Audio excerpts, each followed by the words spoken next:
when they put Marco on to refute President Obama's speech. Do you remember that catastrophe? And he's like this, and we were, I need water, help me, I need water, help. And this is on live television. This total joke artist.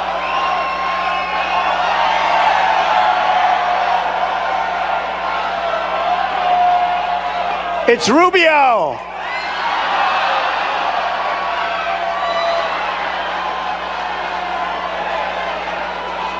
That's what it.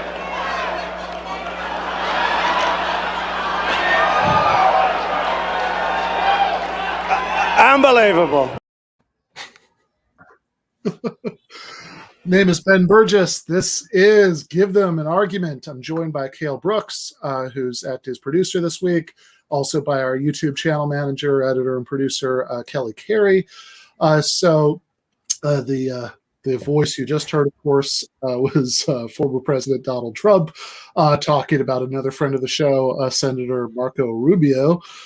So I just had an article about little Marco in Jacobin. You could tell this is a really swinging for the fences controversial take. It's called "You Shouldn't Have to Survive a Terrorist Attack to Get Student Debt Relief," and what it's about is the way that Marco Rubio has really been built up in a lot of media, certainly conservative media like Fox News, but even other kinds of mainstream media that have kind of credulously gone along with this as being a face of a certain segment of the GOP's turn towards populism. And specifically, you think, okay, well, populism, if that just means that, some notion of the people and, the misunderstood common man or something is being counterposed to out-of-touch elites, then, yeah, okay, you could have a cultural populism that's very compatible with conservatism, saying that you're waging culture war on behalf of middle America against Hollywood, or, if you're in the 80s, or, woke elites, if you're now, is about as original in conservatism as claiming to love America and revere Jesus. But specifically, they'll say it's an economic populist, that, it's Republican economic populism. And as always, when I hear this, I really want to know what this means, because Marco Rubio, like the rest of these ghouls, is against raising the minimum wage. He's against Medicare for all. Not only is he against Medicare for all, but even the Affordable Care Act and the sort of modest incremental limitations on the ability of the health insurers to prey on all of us that were built into that were too much for him. He was willing, famously in 2017, to repeal Obamacare and replace it with nothing. So he has a position on this that's well to the right of Nancy Pelosi or Chuck Schumer or, any of those comrades. And he's certainly opposed. He's on record as opposing, in the same way he says he would never support single payer. He says he would never support free public higher education. That he would be against that. So you think, okay, well, what is this Republican economic populist willing to actually do to help, working class kids pay for college, or to pay off the loans that they'd otherwise be struggling with for decades? Well, he did just introduce something, but it's amazing. And before I kick over to Kelly and Cale on this, I want to take you on a quick trip down memory lane. So if you remember the 2020 election, I'm old enough to remember that. I don't remember that, Ben. You don't remember that? No, okay. You might be too old for this. Okay. I'm too young for this. I remember 2016 too well, so I just blocked out 2020 entirely because of 2016. Wake me up when it's over. All right. Well, anybody in the viewing audience who is enough of a relic to remember the 2020 election, the student debt relief was a big issue there, and of course Elizabeth Warren had a plan to eliminate vast amounts of student loan debt. It was means tested. There were limitations, but she wanted to eliminate giant chunks of it. Bernie Sanders obviously wanted to go further and just abolish it entirely because, higher education should be a public good, not a commodity. Kamala Harris had a different approach, which is that her student loan debt relief plan was that you would get your up to $20,000 of your student loans repealed. So the thing she said, if you were a Pell Grant recipient who started a successful business in a disadvantaged community for at least 5 years, and I don't know, maybe there was something in there about how you had to successfully solve a riddle involving a guard who always tells the truth and a guard who always lies. Maybe that last part wasn't in there, but you always wore red shoes on the third Thursday of the month. Yeah, but exactly. You had already have been doing that for right for at least the last 5 years. That you have to have photographic evidence that you've been doing that. Right. Pre-existing shoe conditions. Yeah, exactly. Whatever happened to her? But that didn't really go anywhere, if I remember. Yeah. Did she amount to anything? I don't know what she's doing now. Maybe she's in MSNBC or something. She became a policewoman in California. So she's a beat cop. Yeah, but like a community policewoman. So it's like it's okay. She just gives tickets. She just gives tickets. She's just citizens arresting people just in San Francisco. She's just scolding them, putting them on TikTok. She's a citizens arrest TikTok. She follows them around and tells them to do better. That's what she does. She was a progressive. Yeah, that's cool. That's cool. The first one to be hired. Good for her. I'm glad that she made something of herself. And at the time that this that she announced this plan, a lot of people had a lot of fun with this. So there was, for example, I was like this tweet from Peter Coffin. And you'll be eligible to apply in person on the third Monday of the month if you stand on 1 foot while reciting lines to the 2000 Britney Spears hit "Lucky." The line is outdoors for dress for inclement weather. Reasonable. And that was pretty typical of their reaction at the time, because this is such a ridiculous, like, reductio ad absurdum of this kind of corporate friendly democratic centrism that this would be the student debt relief plan. Well, Marco Rubio has done Kamala Harris one better. He just introduced legislation. This is an idea, I guess, he first had after the Pulse nightclub shooting in 2016. Wanted to do something to help them with a even narrower class of recipients than Kamala's plan, which is that he's not going to forgive $20,000 of your student loan debt. That would be ridiculous. He's not actually going to forgive any of it, but he'll give you a year off of your payments if you survive a terrorist attack. And it comes in the form of a coupon that expires after a certain date. So you have to renew it, and you have to bring it in person to the bank. That's the rule. We certainly have to file something. Being like, I assume so. They're not just going to like figure out who you were in a terrorist attack. I told my dad that this is what we were talking about, and I was like, yeah. So Marco Rubio said blah blah blah, and he was like, oh, I'll pay for that. I'll pay for that for everybody who's eligible. And I was like, right. I was like, it's free, because it's not going to cover the non-federal loans, like anything that's private. If you're in a terrorist attack, you're still going to have to pay for that. But like the federal stuff just gets put on hold. And my dad's like, I'll pay for it for everyone. I was like, that's really generous. Well, this is the thing with like means tested programs, that there is always going to be an aspect of it that's fairly subjective, that it depends on it's different people interpreting what it means. The person who is trying to receive that benefit or that program, the people that are administering that program. So, who classifies a terrorist attack?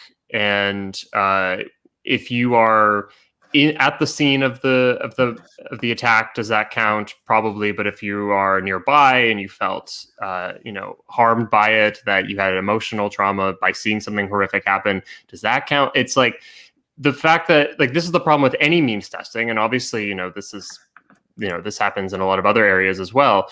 But to say you only get this thing if you meet certain requirements, necessarily puts all of the burden on the recipients. You prove it.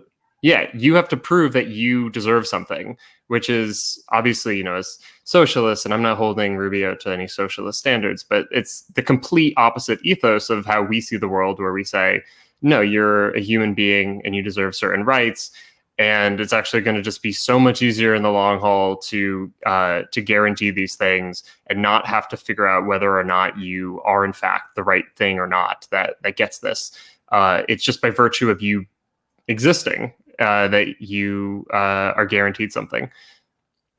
Yeah, I mean, I always liked, there was a old Chapo episode where, I don't even remember the context, but Amber had a really good line about how one of the best things about going from being a liberal to being a socialist is you can stop morally means testing people in your head, just to say every bastard deserves better, which I like a lot. But of course, the point is here that like right-wing populism is a sick joke. I mean, Marco Rubio is one of the people who's constantly brought up as a supposed representative of it, along with Josh Hawley, who's no better, Steve Bannon, who's no better, and none of these people. I mean, they're all like their actual like policy preferences on all of this stuff are to the right of like awful corporate Democrats. Right. Yeah. I mean, they say that they want the economy to get better, but nothing they do actually serves that purpose, because it just, I mean, they're whittling it, the economy has been, like the upper percentile has just been whittled away to like, such a small amount of people that, nothing you do. I mean, I would fall into, I'm sure, like upper tiers of society, and I'm broke. And every decision that I've made in the past, I don't want to say how many years because I'm old now, but has been determined by my student loans for grad school, because I got to go for basically close to free for undergrad because my mom worked at the university.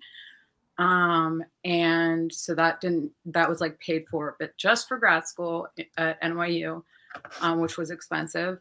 And then, so my loans for that and healthcare. So all of my decisions for my adult life have been determined by those two things. And, they haven't been very good decisions.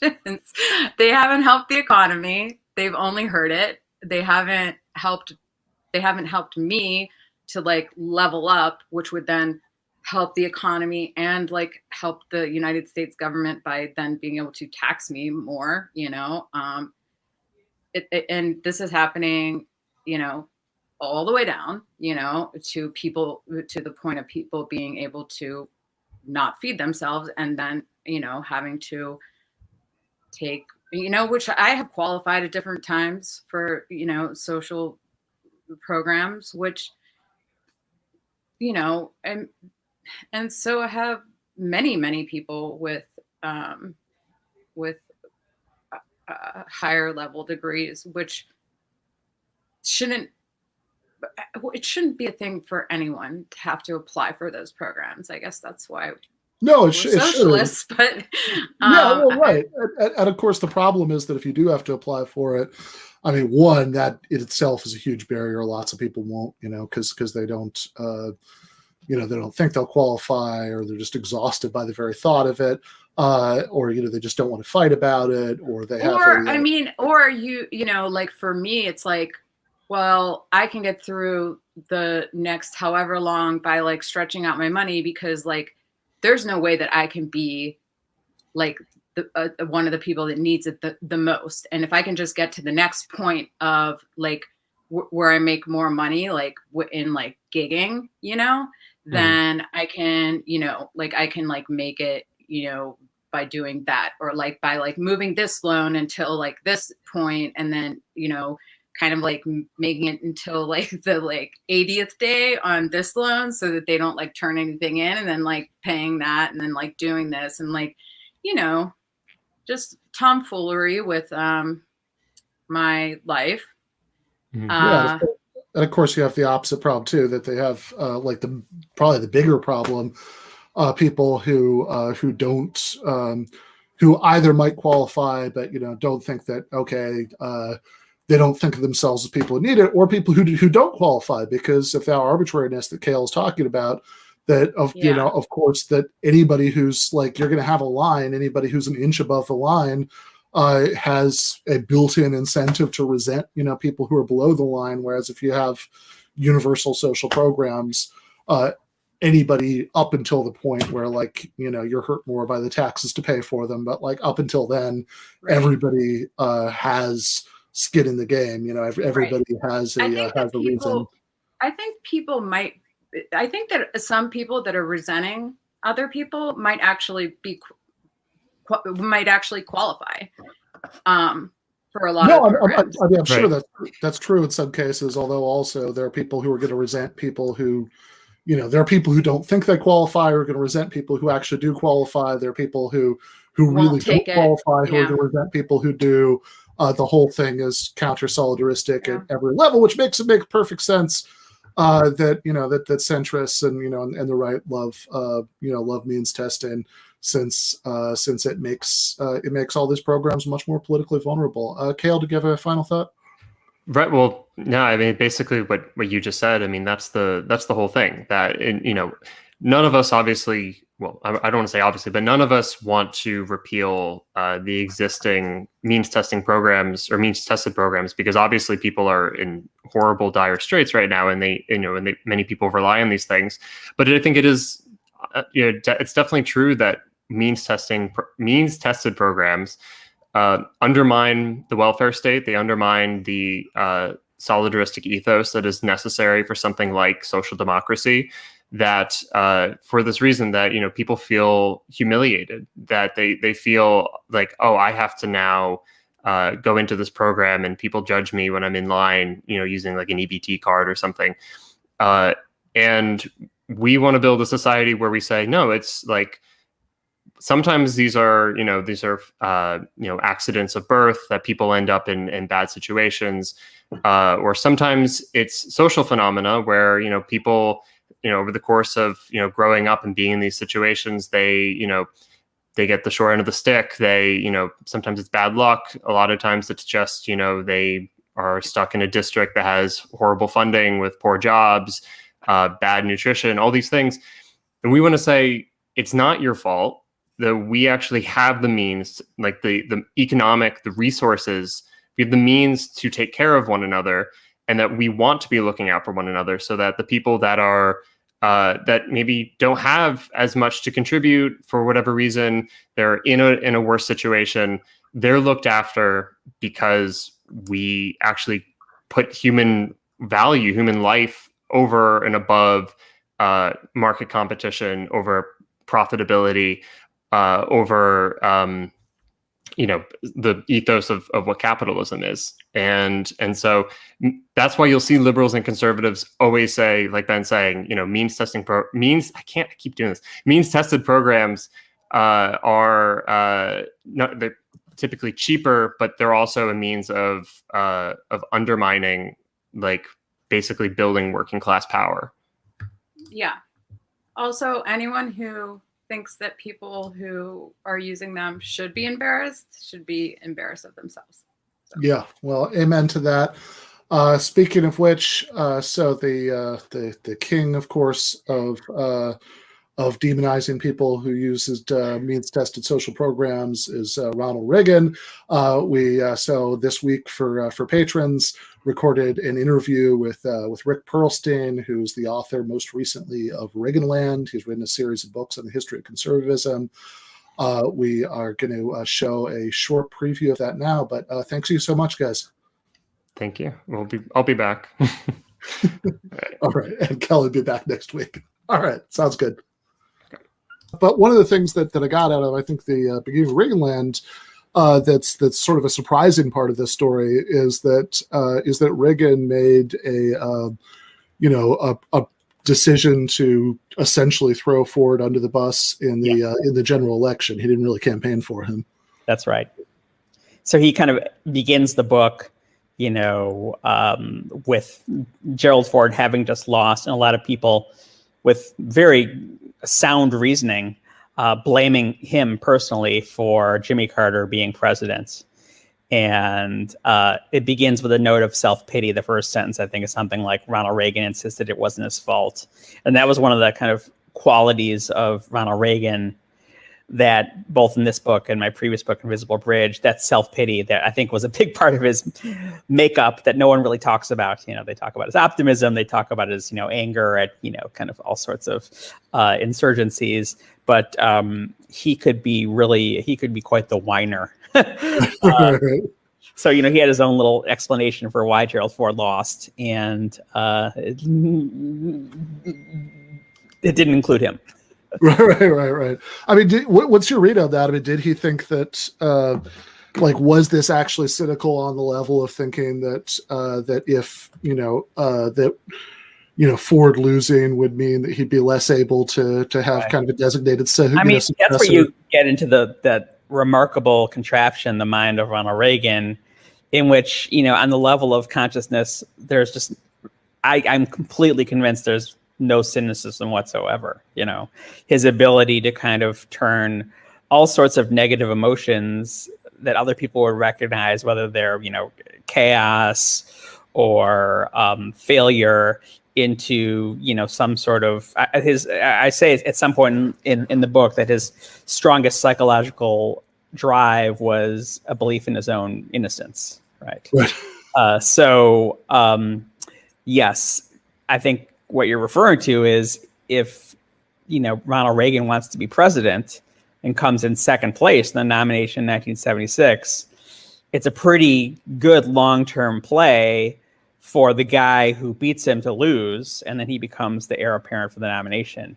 And since kind of that's exactly what's happens, I'm most normal political analysts, actors, politicians would just presume that this was what he had in mind.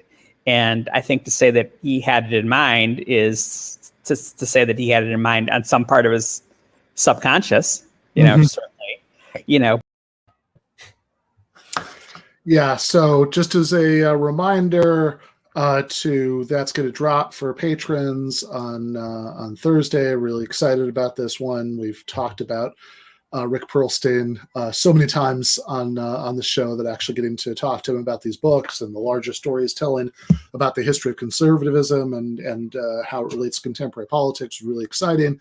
So to get that episode on Thursday, every other patron episode on Thursday, as well as, of course, the post games after the main show on Monday night, and the monthly Sopranos episodes with Nando and Big Waz and Mike Racine and a lot else, go to patreon.com/Ben Burgess.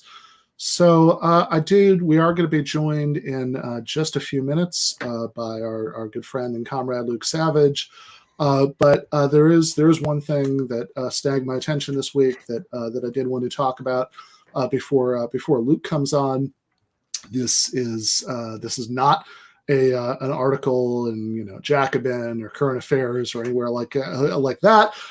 It is an article that is published in a right-wing magazine, and Reason, which is the reason I think that it would be not on the radar of a lot of people on the left. But I think precisely for that reason, I think it's worth kind of busting out of the bubble and taking a look at this for a moment. Reason is basically Jacobin's evil twin. That's about right. That's about right. Yeah. We were separated at birth, and they have a very popular YouTube channel, and we will catch up with them. But you got to hit like and subscribe to this and all the other stuff we do. But here's the piece. A composer condemned arson. Now no one will hire him. Yeah. So this is. I do like that analogy, by the way. That it's like the Simpsons Treehouse of Horror, where Bart has the evil twin who's kept in the attic and fed fish heads. So we don't quite do that with the Reason staff at the Jacobin office, but there's always next year. Fair enough.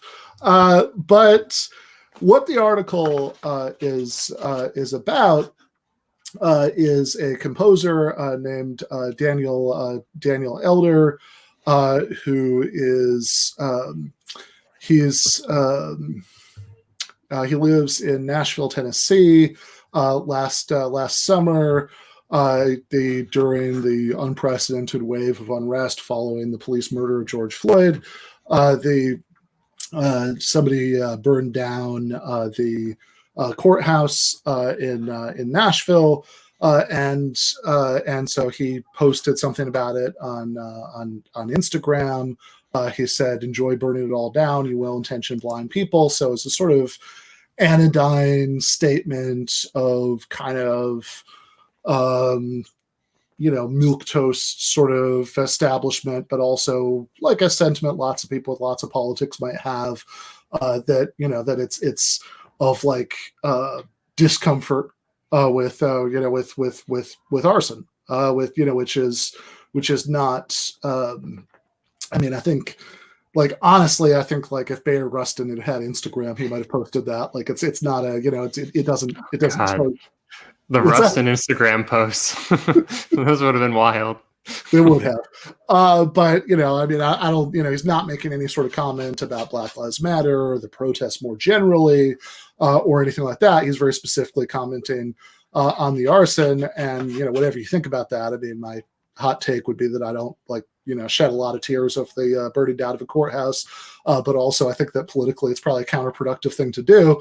But whatever you think about that, there's no larger political statement about Black Lives Matter being bad or police violence being good or anything like that, right? It's just purely it's an expression of distress at the courthouse being burned down, and the reaction to this was extreme. Critics were spamming his Facebook and YouTube pages with comments accusing him of being a racist and a white supremacist piece of garbage. He has lots of quotes from emails from people saying they'll never listen to his stuff again, that somebody's a choir director and department head for the music department for a private school in Ohio, informing him that the school will not be programming his music anymore, and people recommended that he read Robin DiAngelo's White Fragility. That was me. I'm gonna be honest. That was you. Okay. It was a good read. I don't know. Didn't everyone read it last summer? Wasn't that the point of all the protests? Was that we all end up reading Robin DiAngelo's terrible book? That is the best possible outcome of those protests. That the way that policing works stays exactly the same, but one white Italian woman who does like corporate HR stuff gets really rich. More seriously, it garnered the attention of GTAA publications. Says in the world of choral music, GTAA is not merely a publisher; it is the major publisher of religious content, thanks to its association with the post-Vatican II Roman Catholic Church. GTAA, the president and media editor contacted Elder about posting an apology. They wrote one up for him to just sign, which says, "Over the weekend, I made a post on my social media accounts that was insensitive and wrongly worded. I deeply apologize for the anger, offense, and harm this post caused. While this offense was not intended, it is what was created. For this, I'm truly sorry. There's no justification that I can offer for my post. So rather than try to offer an excuse for what was done, I can offer a promise for what I will do going forward. I commit to making amends and to dialogue. I commit to continue educating myself about privilege and bias. I commit to seeking an understanding of the experience of others, especially the Black community. I know that working for justice requires that we each first act justly. My work begins now." And he said, "What? No, I'm not going to sign that," which is the correct reaction on multiple levels. I think for one thing, it just demeans the very idea of an apology, that you have a multi-paragraph groveling apology written for you by a corporation for you to put your signature on. And the consequences of this for his career, for working since then, were pretty dire. But the thing I particularly wanted to call people's attention to, and why I think it's worth again, this is not going to be on most people's radar in our world because where it's published is what came at the very end. The last couple of paragraphs, because I think there are 2 points to be made about this. Right. One, just on a human level, this is a shitty way to treat people and to interact with people. This sort of mass denunciation and excommunication and professional consequences for saying something mild that hit people the wrong way. But also, I think there's a political strategic issue here, which is brought out by the last 2 paragraphs of the Reason article. I'm just going to read them here. Nevertheless, the experience has positively impacted Elder in one way. He tells me it's made exiled. He says, I started listening to voices on the right and the center, especially these classical liberals who were exiled from the leftist movement. He says, the strange silver lining is this shook me out of my prejudices a little bit, which I think is depressing on 2 levels. One, that he's probably going to become a much more annoying person now, but 2, that he's reading Reason now. Yeah, exactly. And 2, that this is something that I think a lot of leftists read that and draw exactly the wrong conclusion. The conclusion that draws, therefore it's just fine what happened to him. When I think the actual conclusion is the one that's suggested in chapter 4 of Michael Brooks's book, Against the Web, where he talks about the Weinsteins, Brett and Eric, and Brett Weinstein's experience at Evergreen College, which is a kind of foundational thing for the so-called intellectual dark web. And here we go. Michael writes, entire careers are built on this nonsense. We wouldn't have ever heard of Brett Weinstein if not for what happened at Evergreen College. Far too much ink and podcast hours have been spent laboriously re-reviewing his version of the Evergreen drama without attempting to relitigate the he said, she said. I think Doug was correct to ask whether an increasingly corporatized administration was playing divide and conquer by deflecting student anger away from the real decision makers and onto a professor who's arrogant and tone deaf, et cetera, et cetera. The way the activists turned their attention to this ridiculous and thoroughly unimpressive person who turned him into a cause celeb for the right. Whatever else is true about this, what matters most is that Brett and his brother Eric are here with us now, publishing the right-wing classical liberal problem of the IDW. In other words, we would never have to hear from these people if not for this misguided form of student activism at Evergreen State. And there is a broader point here, which is that when you engage in mass denunciations and excommunications and what are creepily referred to as consequences and accountability over some fairly inconsequential nonsense, one of the entirely predictable consequences of this is that you push the people who are targeted by this and anybody who cares about them to the right. Because if everybody who has good, otherwise good politics isn't taking what happened to them seriously, is dismissing it, is making excuses for it, they're certainly not going to listen to them. And it's also, I think, just human nature that if the people that you used to hang out with won't hang out with you anymore, you will find somebody who will. And over time, bit by bit, you are going to be influenced by the way they see the world.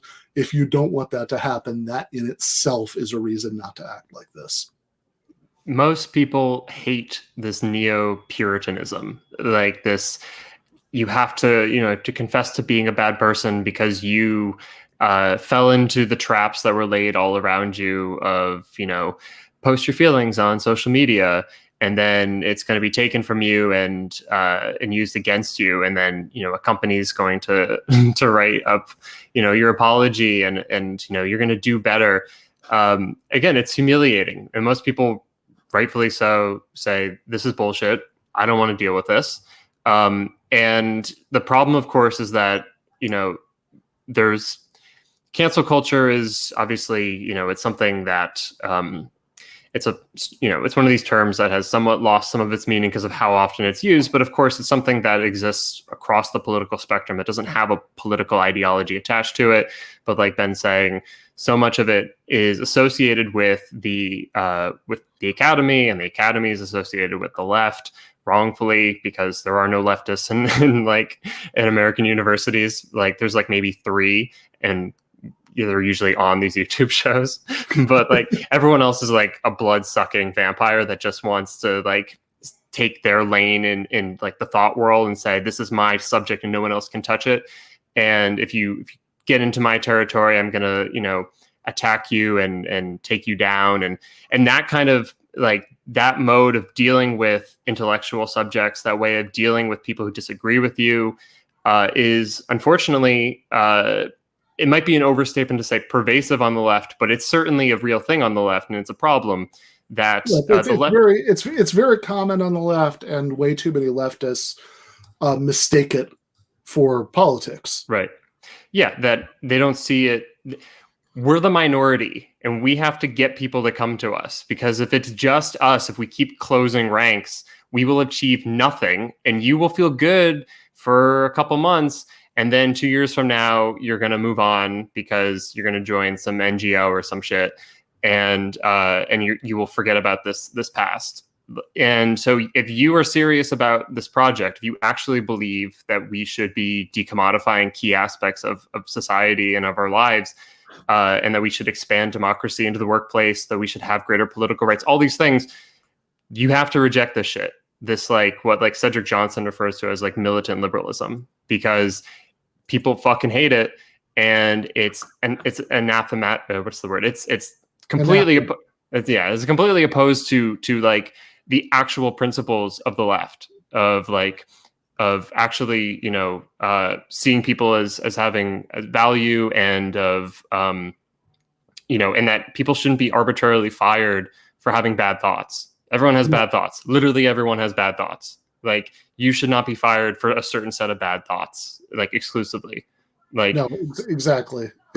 And not for nothing, I'm slightly off topic, but I do completely agree about academia. That is the 2020 election. One of the certainly the lasting consequences of my life was to make me hate most people who did what I did for a living, since they were all the kind of annoying freaks who preferred Warren to Sanders because she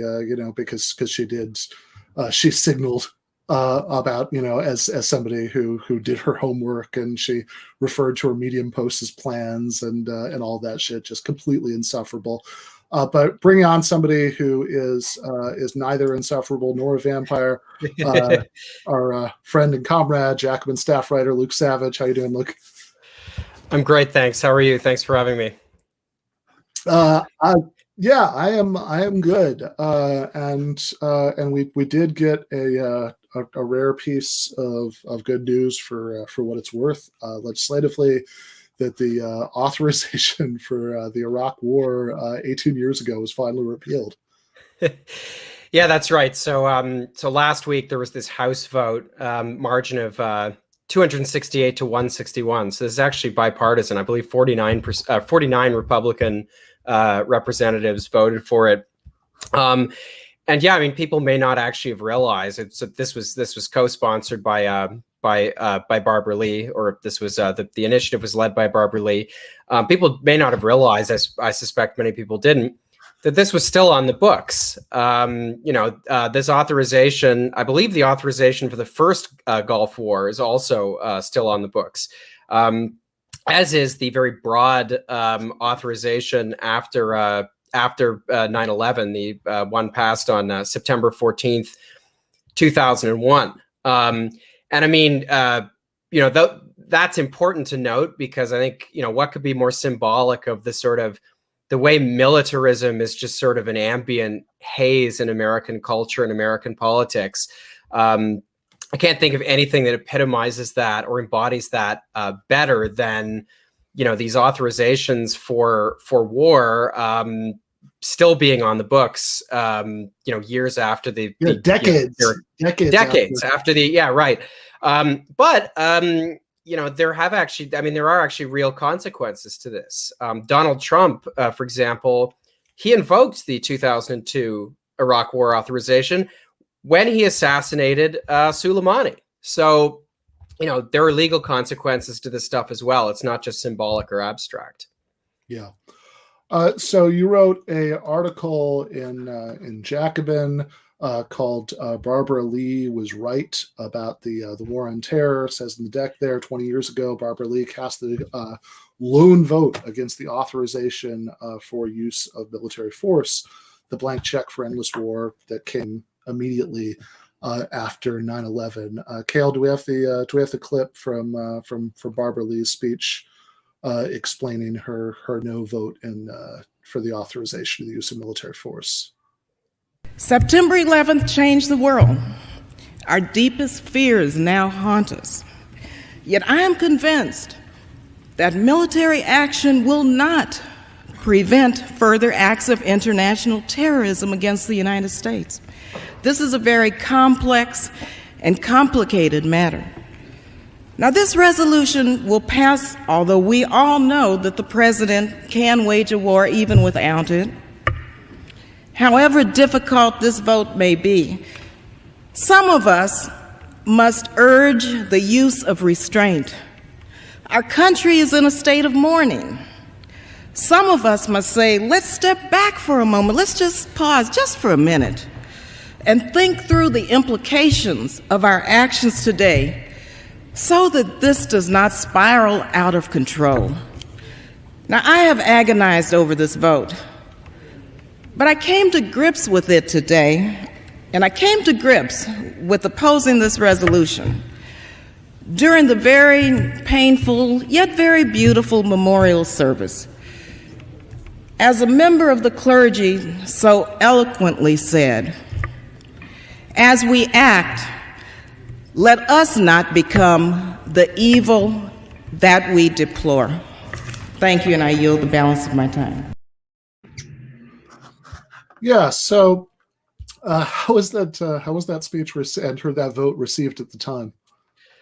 I mean, at the time, Barbara Lee got a ton of threats. She had to, she had to walk around with bodyguards for time as well.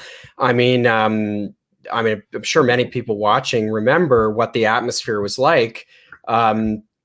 This is 3 days after 9/11. So I think there were a few things in the air. I think in general, the popular mood was understandably one of kind of trauma and fear and anxiety and confusion.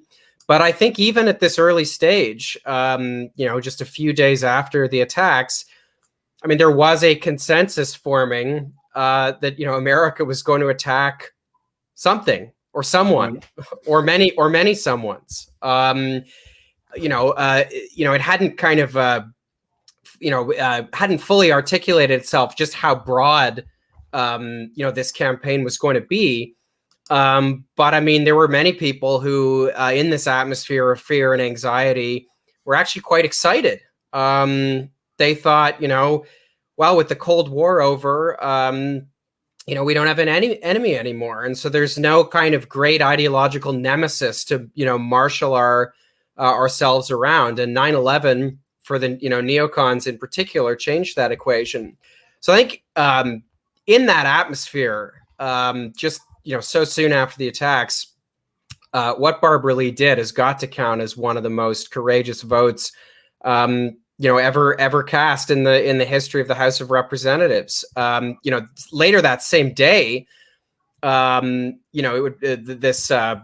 this authorization, whose language was incredibly broad, it would be passed in the Senate 98-0.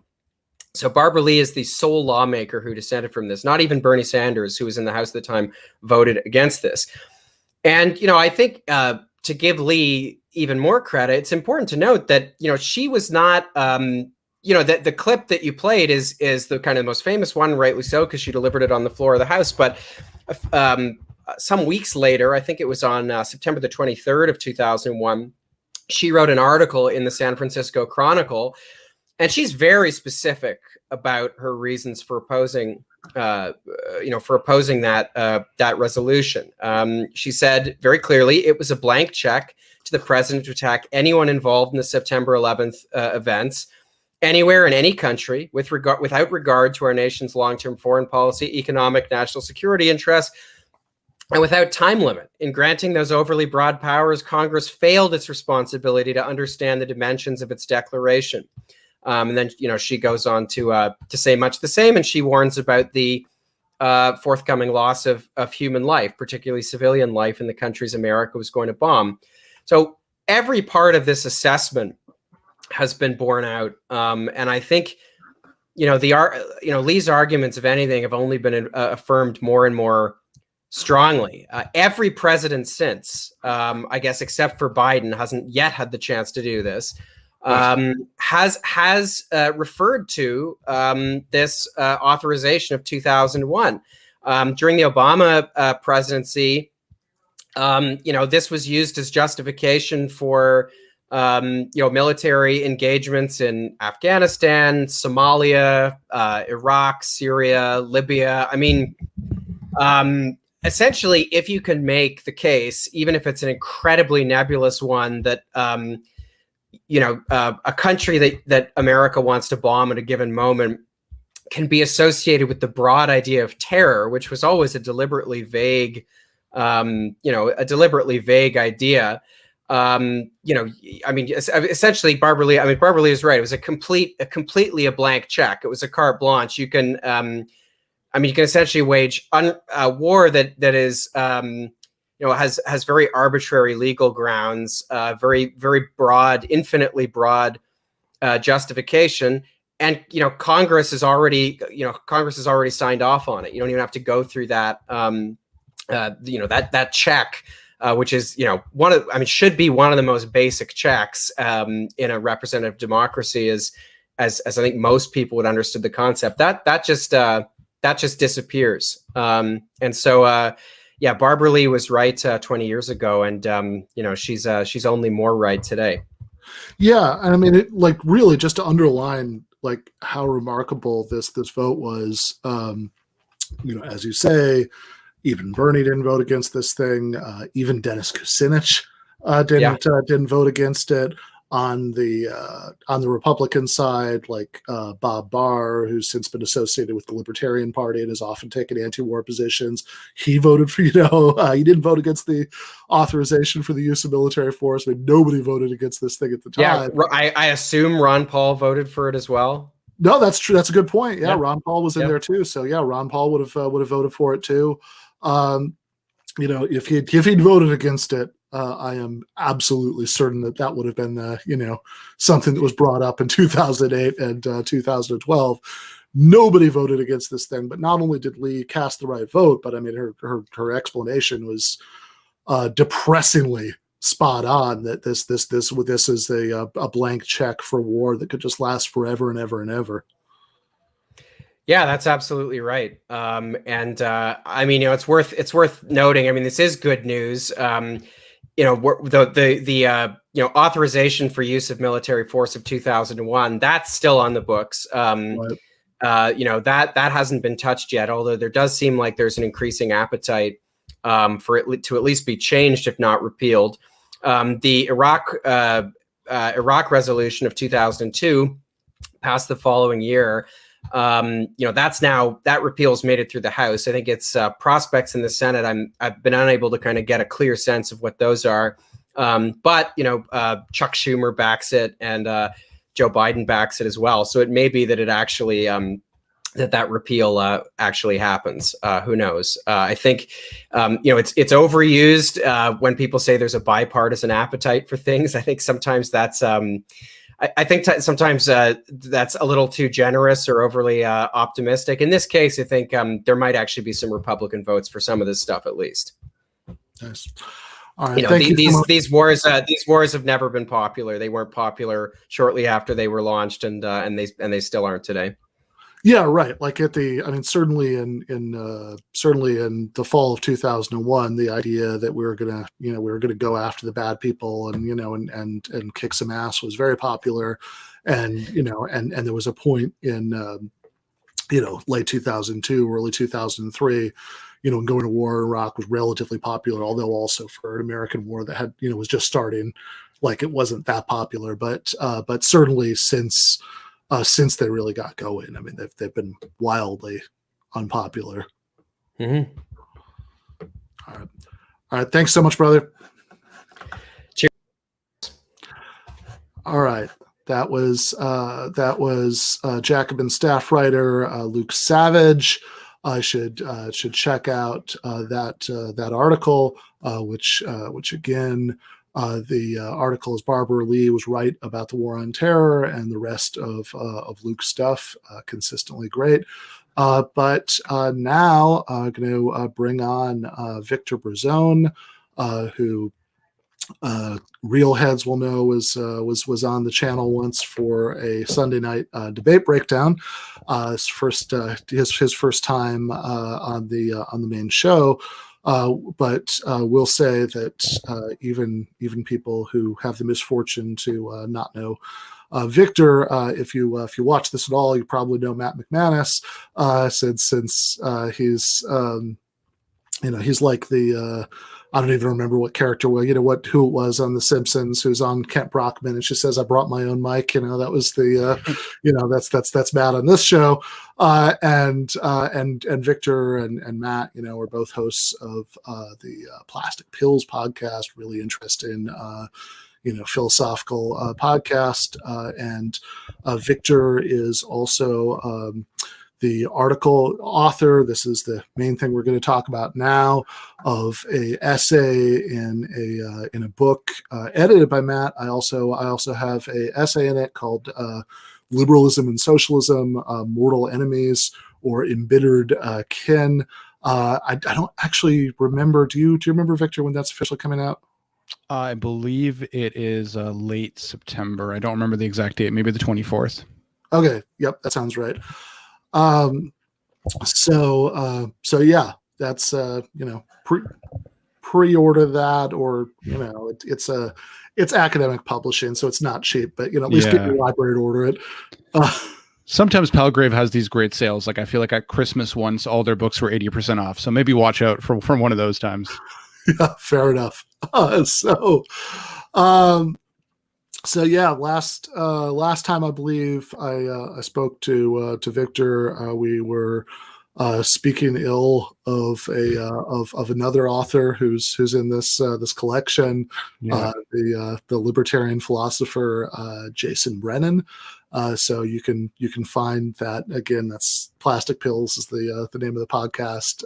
You can find that. I thought that might actually be an interesting entry into what you're talking about here, because the title of the essay collection, of course, is about liberalism and socialism, and that word liberalism means very different things in different contexts, right? So there's liberalism as a position on the political spectrum, to the left of conservatism, but to the right of social democracy.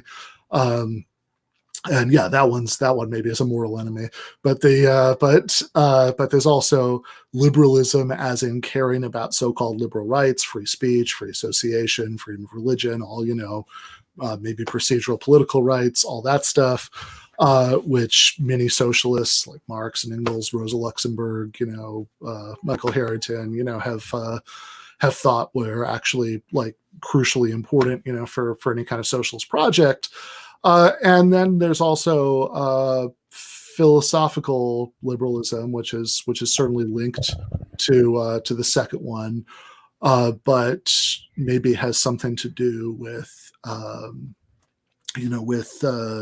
seeing everybody as having whatever rights you think everybody has. Maybe everybody innately has the same package of rights. Nobody should have different political rights and obligations because of their race, or whether they're born into the peasant caste or the lord caste, or or anything like that, right? So and so like Jason is in the anthology to be the person who says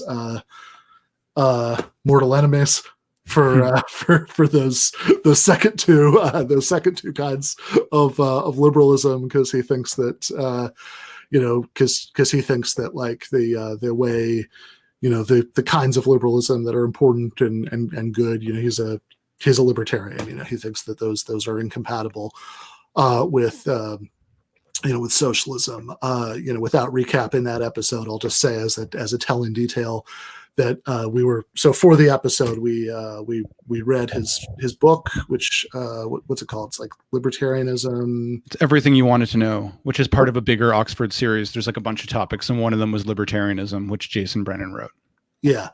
And so in that book, he has this phrase that he uses several times about how libertarians don't want to treat fellow citizens like, and there's some like, like 3 items on the list. It's like children or servants or slaves or something like that, right? They don't want to treat people like children or servants or slaves. And like the thing that kept hitting me as I was writing that is you're defending capitalism. Like you literally want some people to be servants. Right? I mean, that's what, like presumably you think that's a job that should exist, and there should be people, who have it. That there could be, some people are hiring other people as servants. But you're somebody who thinks embittered kin. You think that you think that the sort of best that there are certain kinds of liberal values that are simpatico with socialism. Me that I think that are or aren't. You think there are, right? I mean, that's of course. Point. Yeah. Right. I definitely think that there's overlap. I'm pretty close to Matt and McManus on this. I think that there's quite a lot of overlap, and I think the normative core, of certain kinds of emancipatory values are crucial in both socialism and liberalism. So I kind of want to see. And I also just think strategically, from a leftist perspective, almost more practical perspective, that like it can be damaging to overemphasize the distinction, I suppose. I think it can have a sort of damaging effect on what we're trying to do here on the left, I think. Yeah, right. I mean, I see people on the left who will say like, oh, we shouldn't even talk about freedom. We should just talk about equality. Maybe we should, and then they'll like really dismiss like, like there's a certain kind of like online leftist who like liberalism always has bourgeois before it, right? It's like that because there are right-wing liberals, libertarians, and people like that who think that like all that like caring about liberal rights, that like capitalist property rights are an indissoluble package deal with that. And there are people who react to that not by saying no, they're not.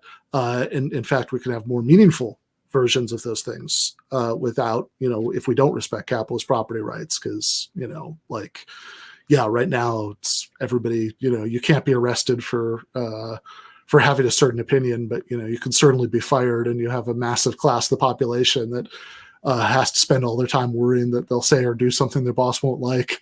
Right. And you have another class of the population that can like buy TV stations. Right. So you're going to have much more meaningful free speech, for example, under those circumstances. But instead of saying that, there's a certain kind of leftist who wants to say, oh no, this is caring about any of that stuff. That's like, that's like insufficiently socialist or something, which totally. One time Matt and I actually went on this podcast that's become kind of popular, The Vanguard. I don't know if you've heard of those guys, Gavin and Zach. Yep. Yeah, nice guys. You might have actually gone on their podcast once. I think I did, to talk about the new book. Yeah, and like Matt and I were kind of talking about similar themes right now, about how maybe there's some overlap between liberalism, and also just talking about the value of strategic incrementalism in certain points. And it was just funny to see the reaction in their audience, right? Like they were immediately, alarm bells were going off. They're like, oh, these guys are centrist libs, get them out of here. Like, and then as soon as we were gone, they're like, thank God those centrist libs are gone. Like pretty typical on the online left. Unfortunately, more typical than I would hope it would be. Yeah, right. Which is certainly, I mean, as you kind of indicated, I mean, if nothing else, as a matter of practical politics, is insane, because I mean, if you have forms of authoritarian state socialism that took hold in in countries where you never had political democracy in the first place, right? I mean, like the only exception that I can think of at all is like, okay, East Germany, was, before the Nazis, there's the Weimar Republic, but, also, in the immediate time before the DDR was formed, was certainly not a democracy. And most of the rest of these places, you never had democracy. And so, under those circumstances, sure, saying like, hey, you can have, instead of having an authoritarian dictatorship that serves the interests of capital, you can have an authoritarian dictatorship that'll, redistribute wealth and meet people's needs. I mean, that sales pitch might, like win a lot of people over. But I mean, I think if you're starting out with a liberal democracy saying, okay, you're going to have to give up the rights that you're already accustomed to, but don't worry, it's going to be fine, right? Mm-hmm. What you'll get back is so much better. I mean, that's going to be a pretty tough sales pitch. Whereas saying these things will become much more meaningful, without having a capitalist class, without having concentrated wealth, that might sound a lot more appealing. And yeah, I mean, people certainly culturally, but also pretty universally, but I think especially in places where it's these are well-established rights, people care about them, they care about freedom, and they have and I think not speaking to that makes very little sense. So I like that, right? I like that you're on that side of the argument. Sure. But but in the article, you're specifically advocating something that is not a standard view of democratic socialists, or almost anybody else. To be fair, it's a view that some philosophers have, which is that we shouldn't have democracy in the sense of electoral democracy at all. We should have something called sortitions. You want to start us off with what that is? Sure. Yeah. And I'm curious, like, how do you Ben, have you ever heard of sortition, or is this the first time you've come across this sort of an argument? A little bit. I mean, like I was kind of vaguely aware that there were people like Alex Guerrero, I think, is an advocate of this. So it's like something I'd like run into just a very little bit, and mostly from like academics, not like active political people. Yeah. So, I mean, I can give the basic rundown. Like, it just means replacing electoral politics with selection by lottery, which would mean you'd get like a random sample of the population. You'd use random sampling methods, and then you would the makeup of the House of Representatives, for example, would be selected by lottery instead of elections. And yeah, it probably sounds like strange and radical to modern ears, but like one thing worth mentioning is, even if you go back all the way to Aristotle's Politics, he talks about how a selection by elections is associated with oligarchy, and selection by lottery is what he associates with democracy, which is kind of interesting. And later on, I can get into more of the reasons for why it's democratic in a way that elections aren't, in sort of like a moral sense, I suppose. But yeah, that's the basic idea. Yeah, so the two things that you're trying to show in the article are that this is compatible with sort of those more general like values of philosophical liberalism, but then and those liberal rights that democratic socialists care about, lots of other people care about also, but also that this is specifically compatible with what socialists want, which and I thought this was one of the most interesting parts of the article. You're speaking my language. You're citing somebody that I like a lot, who's Eric Olin Wright. So Wright talks about like a couple of sort of general values that underlie any kind of socialist projects.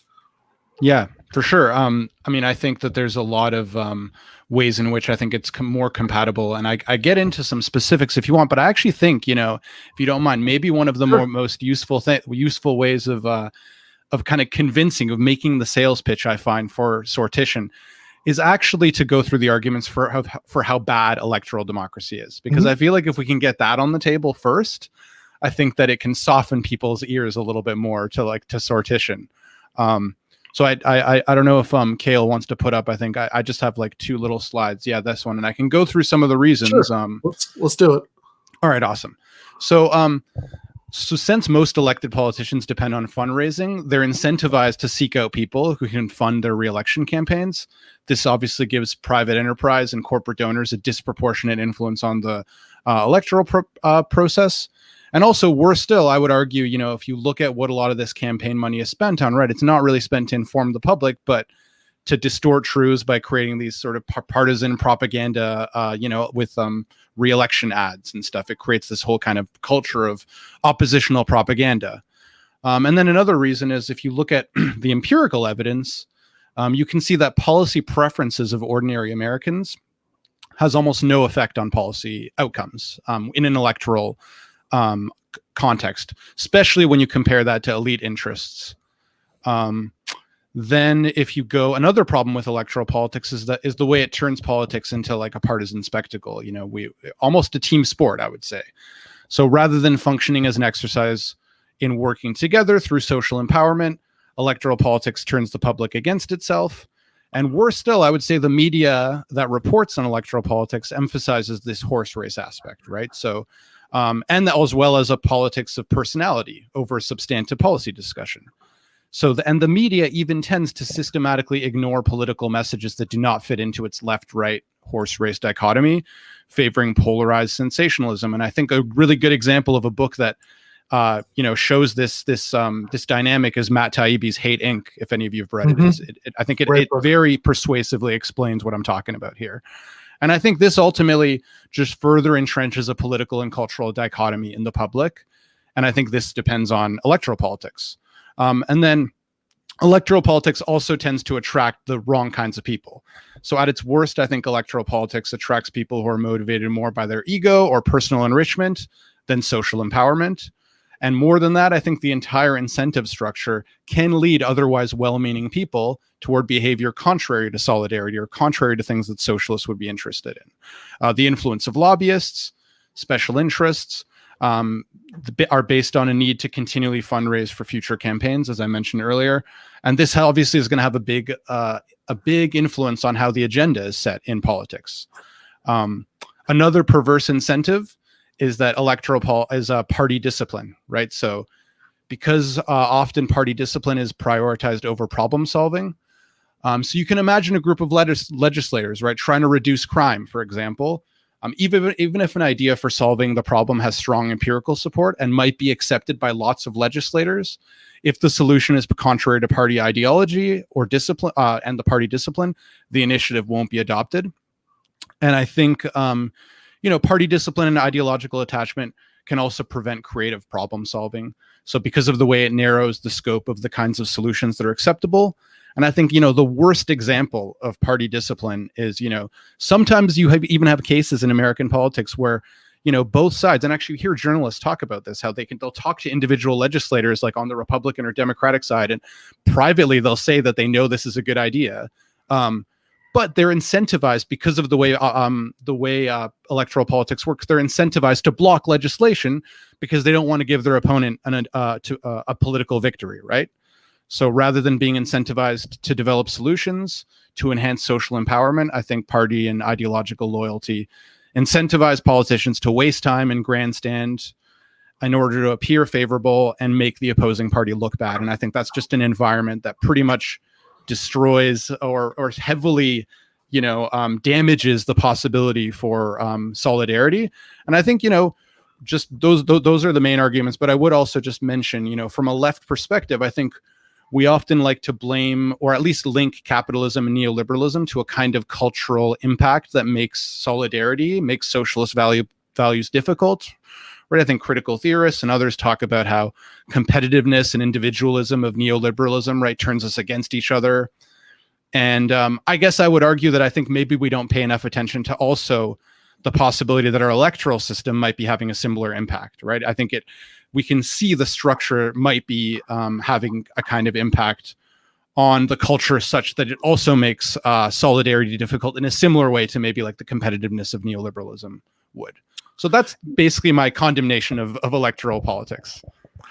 Yeah. So yeah, this is super interesting. I think that there's a lot that could be said here, which some of which is just some of which are objections you can maybe make about, especially to the democraticness of it. If part of the value of this, right? So there, you argue in the piece citing Eric Olin Wright, that the basic those two basic socialist values Wright talks about are basically, I don't remember the terms he uses, but wanting to have everybody's needs met, and have sort of adequately provide this this good, egalitarian, good standard of life for everybody, and then the other one is social empowerment.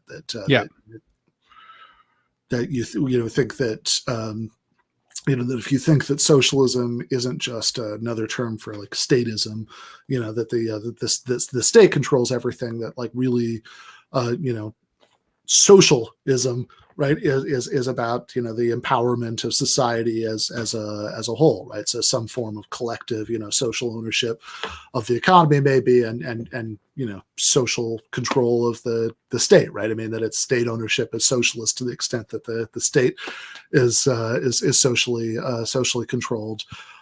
So all of that, right, is about democracy, and you could raise questions. So one like obvious kind of starter question about this is, all right, like if we're imagining something like the House of Representatives as it currently exists, but it's chosen by lot rather than chosen by election, that's 435 people out of what's like 300 million, something like that in the United States. That's a pretty small sample size. And if you think about like studies and polls and stuff, I mean, like Nate Silver is a deeply annoying centrist pundit, but I mean, like the sort of good part of what he always did was trying to get people to look, don't pay too much attention to any one poll, because there could be all kinds of weird flukes, right? Like you're using random sampling methods, but you're still going to get weird flukes. Or you think about like studies that like all of the sort of like bad pop science journalism that's like, oh, new study shows that coffee cures cancer, plants can think, whatever. Like it's always based on some weird correlation that shows up in one particular study, but probably won't be replicated in the next one. So if you have people who have to win an election, that the electorate as a whole is deciding who gets to make decisions, then even though, as you said, we live in a society that's deeply economically hierarchical, and most of us don't exert very much political influence, and our policy preferences aren't really translated anyway. But we'd hope, right, that would be a bar against things that most people don't want happening. Whereas if you have selection by lot, I mean, man, if this particular weird sample that you get in any particular lot happens to trend in a direction that I really don't like, I mean, are we going to invade Canada? Yeah, I mean, I think that's definitely like a legitimate concern. I think like one of the things that is talked about in the literature is like you might want to increase the size to get like a larger sample. So that's one thing. Like I agree, 435 out of and if you look, I think a lot of opinion surveys usually rely on like around 1,000 to 2,000. I mean, I don't know if we would go that high, but I guess there could be reason to definitely do that. But I also think you're touching on one of the basically main objections to sortition, which I think I lay out in the paper. There's two main ones, and one of them is like the concern about competence, which it seems like what happens if we get this group of electors who have these really like terrible opinions and want to do invade Canada, or which is where I am. So I hope that doesn't happen. But and I think like one thing to remember is that we would assume that people who are selected would have a bunch of resources in front of them to make, like they would have all the tools to educate themselves. Like even now, if you think about congressmen, right, they have a staff, right? They have a whole bunch of staff that researches for them. Of course, you're right that like our worry is that we're going to get a sample size that maybe like disproportionately favors like QAnon believers or something like that. I suppose that might be possible. But, there are some interesting examples. I guess I can appeal to like the few empirical examples of where these experiments have been tried. And I think people often expect, if you're going to get a random sample, they're just going to stick to their status quo bias. But I think one of the interesting things in the limited examples, and the one that comes to mind is in the province of British Columbia in Canada, they had a citizens' assembly selected by lottery to think about electoral reform in British Columbia. And, you know, going in there initially when they surveyed the members who were selected, like, do you want to keep the first past the post system or switch? You know, there's quite a high status quo bias where they're like, well, I don't know what single transferable vote is. I don't know what mixed member proportional is. And they're like, well, I don't want to switch it. Right. But, you know, the whole process, the point of it was that they were presented with experts who explained the pros and cons, how each electoral system worked, what the benefits. And by the end of it, it was like 90% of the assembly voted for something that they didn't even understand what it was at first. So yeah, I mean, does that address every concern? But I think at least it gives us some hope that given a circumstance where people are confronted with the material to deliberate. And, you know, just as a quick aside too, I think one of the problems with contemporary politics is we have people who are voting who don't actually have the time to deliberate on what the policy issues are because they have to live a life.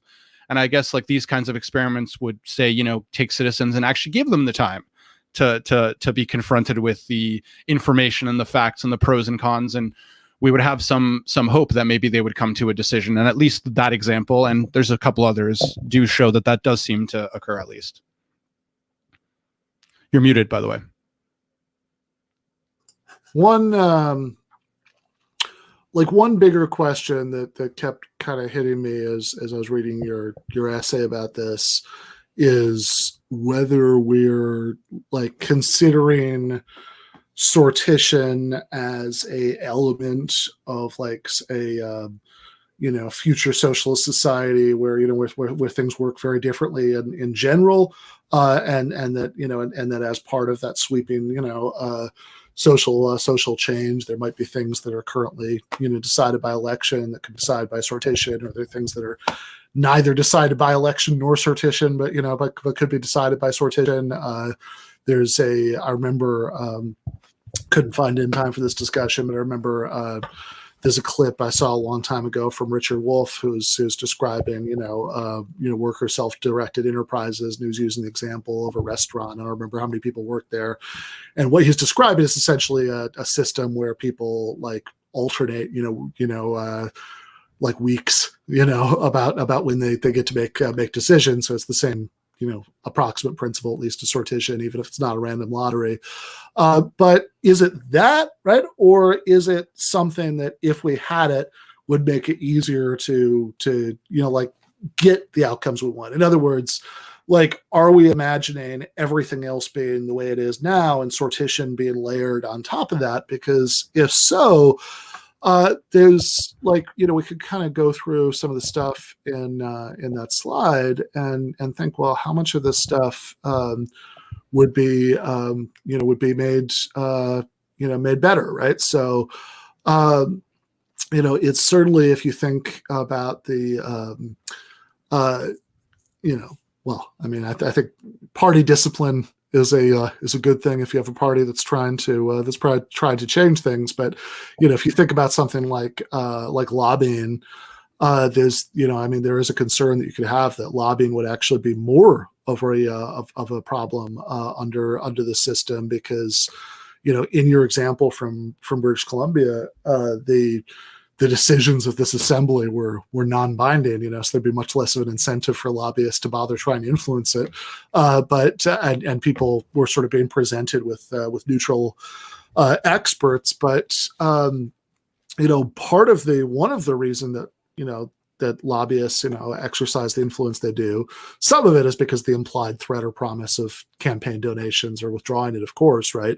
And that for sure this would help with. But also some of it is just that people have limited time to research things, which I think is going to be true regardless of whether you have election or sortition, right? Because if we're not talking about an assembly that's tasked with deciding one specific thing, but with day-to-day governing in general, right? People have tons of issues on their plate. They don't have that much time to think about it. And so if people who have researched a lot can tell them a certain kind of story, right? That's going to be very influential. And if the people that you're starting with are not politicians who have pre-existing strong preferences on some policy issues they ran on and whatnot, they're people who may have never thought about this stuff before they got there, and then lobbyist shows up and they have a and they have a story to tell you, and and a case to be made, then you could end up relying on them even more than an elected politician might. Yeah, I mean, I think that's always possible, right, to influence people regardless of the sort of like decision situation they're confronted with. But I guess I would say it does seem to me, at least, that the most salient path for influence, right, is like the lobbying, and also the fact that there's an incentive to be reelected and to move up in the party. Like, the thing that I would have in mind would be where you would never be able to serve again, right? Like if you're randomly selected, you serve that one term, and then there's no possibility that you can ever be. So I guess it's like, aside from bribery, it's like, what are they, which is a concern in any context, right? Regardless of what system you have. But like, so I guess it's like, to me, it just seems like all the money, the lobbying, like all of that, I think depends, like the lobby industry that, what is it, K Street in Washington, DC, right? I think that's what it's called. That I think that industry largely depends on the reelection incentive, I think. And like, I think the beauty of a sortition is that you take away that incentive. Yeah, I mean, really strict term limits might also, but I wonder, you mentioned Matt Taibbi's book, Hate Inc., which is a book that I like quite a bit. I mean, I think that's something that, what Taibbi is talking about in that book is something that's maybe not part of some leftist media critique, but it should be, right? Like, I mean, they might resist it because it sounds a little bit too much like, I don't know, both sidesism or civility mongering or something like that. But like, really what he's describing is the way, I mean, Taibbi, as he showed in some of what he's written about Marcuse and stuff, is very much not a Marxist, but like, in a way, he is describing, a really, like, even really like, this is like that line, right, about how even vulgar Marxism gets like 90% of the truth, right? That they have like a sort of like the way that, material base, the way that, the economics of the media, ends up informing the ideological, superstructure in like a really striking, immediate way, which is that traditional media has collapsed quite a bit, tons of people still watch it, but it has collapsed quite a bit. The most watched, Rachel Maddow or Tucker Carlson, will still get like a hilariously tiny fraction of the percentage of TV viewers who are like watching Walter Cronkite talk about Vietnam. And the market incentive is to pander to whatever audience that you have left, whether it's the Maddow thing talking about Russia all the time, or, Tucker Carlson scaring old people in the Fox News way. And then, you end up just getting people to speak in bubble, to speak into the bubbles, and you end up, a lot of the market model ends up being about whipping up viewers to hate other ordinary people who subscribe to the opposite tribe. And I think that's all real and disturbing, but none of that stuff particularly has to do with electoral democracy. And I'm wondering if it would really be that different given sortition. And in fact, I don't know, man, I can kind of imagine, like Tucker Carlson doing segments on like some random guy whose turn it was to who got Congress duty and voted in some way that that pissed people off, and like whipping up people to hate this random guy and to try to get him fired, and and all of that stuff. I mean, that could be that could be that could be an even worse nightmare in some ways. Yeah, I mean, that's true. That could potentially be really bad. But I think that you're right that it's not directly related to electoral democracy. But I think party politics maps on to sort of like cultural divides, at least, and like right now. So I think it's true that it wouldn't be fully insulated, but I do think there's at least some reason to think that when the incentives of these members is not re-election, that they are somewhat insulated from what's going on outside of them. And you do see that, right, in some of these empirical examples where even though like the public, in the case of electoral reform in British Columbia, which I agree is not a hot button cultural issue, but the divide between the opinion of the people in the chamber versus outside was very different, because the people in the chamber actually had time to deliberate and think about that issue. And I think there's some reason to think that, like, at least there would be some insulation. Like Tucker Carlson could do all he wants, but like what's the incentive for that member to bend to what Tucker Carlson's saying versus the incentive of right now, somebody who's trying to maintain this idea that they're a loyal Republican or that they're a Trump Republican. I just think there's a lot more paths right now for this kind of like really toxic influence to take place. And, I'll admit, I don't think Sortition's guaranteed, to solve these problems. But I guess the way I tend to look at it is that, at least, and it's part of the reason why I like to start with why electoral politics is so bad, because I feel like we have to keep that in front of our mind to be like, well, how much worse would this be compared to that? And I guess to me, it just seems like there's a lot more reasons for thinking that it would be better than worse, which I could go through too. I still have some other reasons as well. Yeah.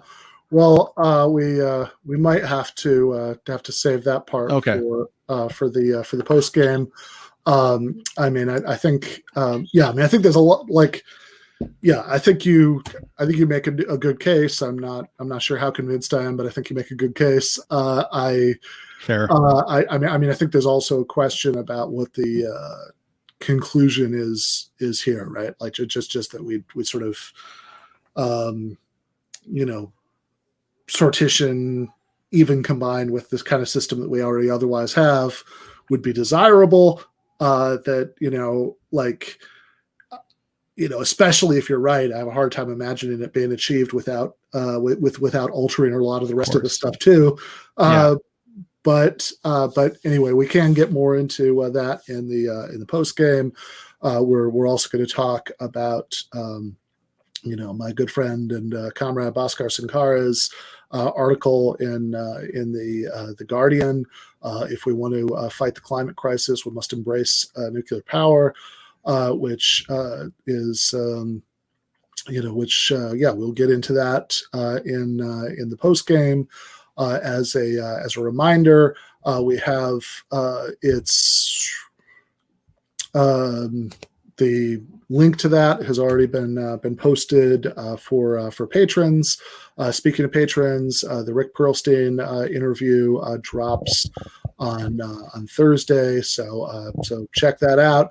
If you want to get the post game, you want to get those patron episodes every Thursday. You want to get those monthly Sopranos recap episodes before everybody else does. Access to the Discord, etc., etc., etc. Good stuff, and also to support the work we do in the show. So always very, very much appreciated. But with that, I think we'll cut it off here for today and go to the post game.